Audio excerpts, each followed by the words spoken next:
জামাত শিবিরের লোকজন বর্তমানে বিএনপি চেয়ারম্যান তারেক রহমান রে বলে খাম্বা তারেক। আর জামাত শিবিরের যে আমির আছেন শফিকুর রহমান, ওনারে আবার বিএনপির লোকজনে বলে চুম্মা শফিক। হ্যাঁ, সমানে সমান, কারো থেকে কেউ কম না। আচ্ছা, এখন আমার একটা প্রশ্ন বুঝান যে আপনারা তো একসময়ের বন্ধু মিত্র ছিলেন, তাইলে এখন বিরোধী দল হওয়ার কারণে মনে করেন বিভিন্ন জায়গায় নিজেরা পাইন মারামারি করতেছেন, হ্যাঁ, খুনাখুনি করতেছেন, মারামারি করতেছেন। তাইলে বিগত সরকারের যে আপনারা বলছেন তারা বিরোধী দলের সাথে অন্যায় অবিচার করছে, হ্যাঁ, আপনারা তো একসময়ের মিত্র, এখন ক্ষমতার জন্য মনে করেন একে অপরের সাথে মারামারি করতেছেন বিভিন্ন জায়গায়, হ্যাঁ, খুনাখুনি করতেছেন।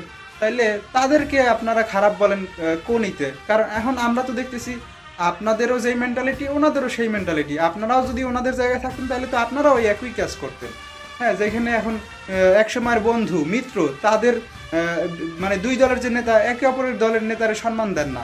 হ্যাঁ, এইরকম যদি চলতে থাকে তাইলে মনে করেন বাংলাদেশে কখনো শান্তি হবে না। এই যারাই ক্ষমতায় আসবে, বিরোধী দলে যারা থাকবে তাদেরই মনে করেন অবস্থা টাইট। আবার তাদেরকে লড়াইবে, আবার যারা আবার নির্যাতিত হইবে তারা আবার বসবে, তারা আবার ওই অপর পক্ষরেই করবে। এইরকমই চলতে থাকবে।